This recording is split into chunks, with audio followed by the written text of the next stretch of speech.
President Biden is heading to Capitol Hill to speak with House Democrats this afternoon as his two agenda-defining bills hang in the balance. House Speaker Nancy Pelosi says her chamber will vote on the Senate-passed bipartisan infrastructure deal today after last night's delay. As CBS News' Natalie Brand reports, thousands of Transportation Department employees will be furloughed unless something is passed soon. House Democrats arrived back to the Capitol for a meeting behind closed doors Friday morning ahead of a possible vote today. We understand that we're going to have to get everybody on board in order to be able to close this deal. Speaker Nancy Pelosi had hoped to move forward on a $1 trillion bipartisan physical infrastructure bill on Thursday, but negotiations stalled late into the night. We're laser focused on trying to make sure that we establish universal pre-K, free community college, expanding Medicare.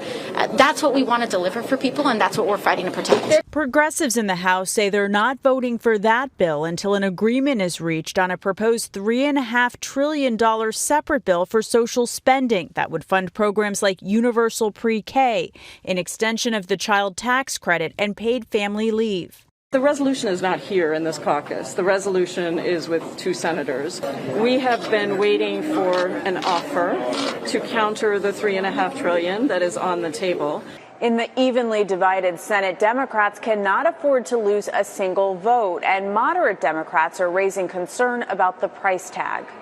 West Virginia's Joe Manchin told reporters Thursday he wants to see a much smaller social spending bill, suggesting a price tag of $1.5 trillion. I've never linked the two bills together, and pray to God that let's look at each bill that's on merits. Protesters arrived by small boats and kayaks at Manchin's houseboat in Washington, D.C. to voice their frustrations. If you don't pass this, we're going to they're not going to pass things like this for the people. They're not. This is our chance. The White House said in a late-night statement they're closer than ever to an agreement, but not quite there yet.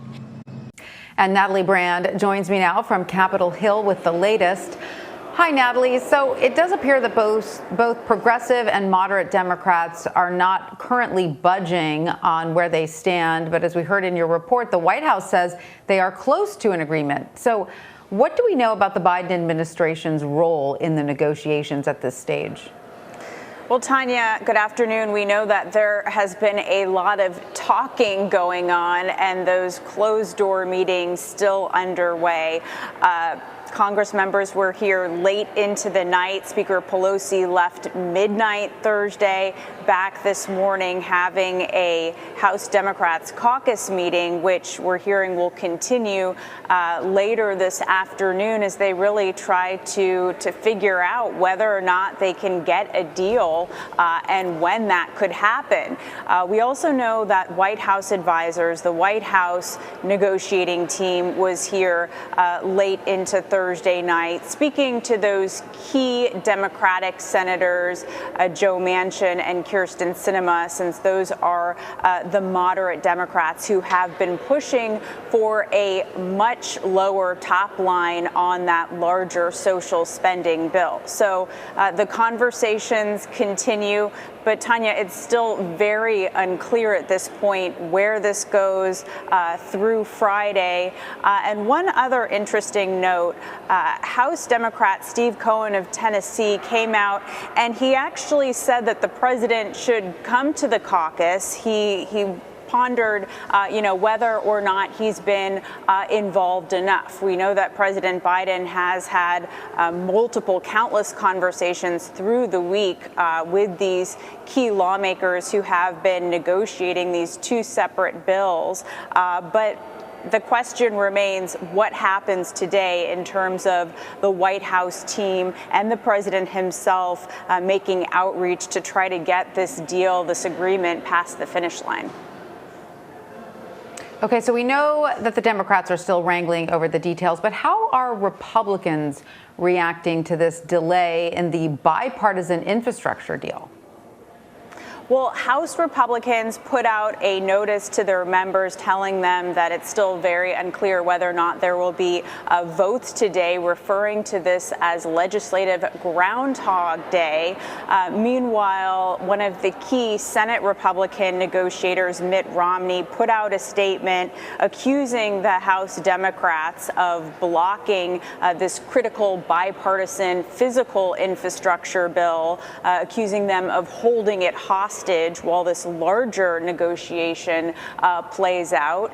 And the House Progressives' response to that is that the deal that they thought that they've been fighting for is that these bills move forward in tandem at the same time, because they fear that if they go ahead and give the votes to this bipartisan physical infrastructure bill at about $1 trillion, then their much larger social spending bill perhaps risks not moving forward, since, again, we're seeing all this disagreement about the final price tag, the size and the scope. So the two sides very much dug in at this point.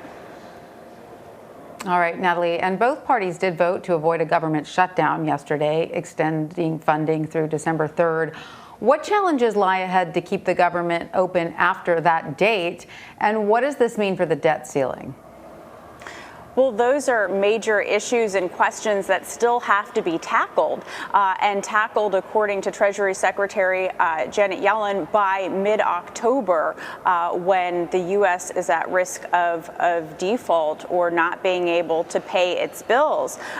More immediately, lawmakers have to try to come up with a short-term funding fix that would put some transportation employees back to work, because, as you noted in the intro, there's nearly 4,000 transportation employees that have been issued furlough notices since the infrastructure bill didn't pass last night, and there was some funding in that for some of these programs. So today, Friday, we're looking at perhaps lawmakers working towards a short-term fix on that.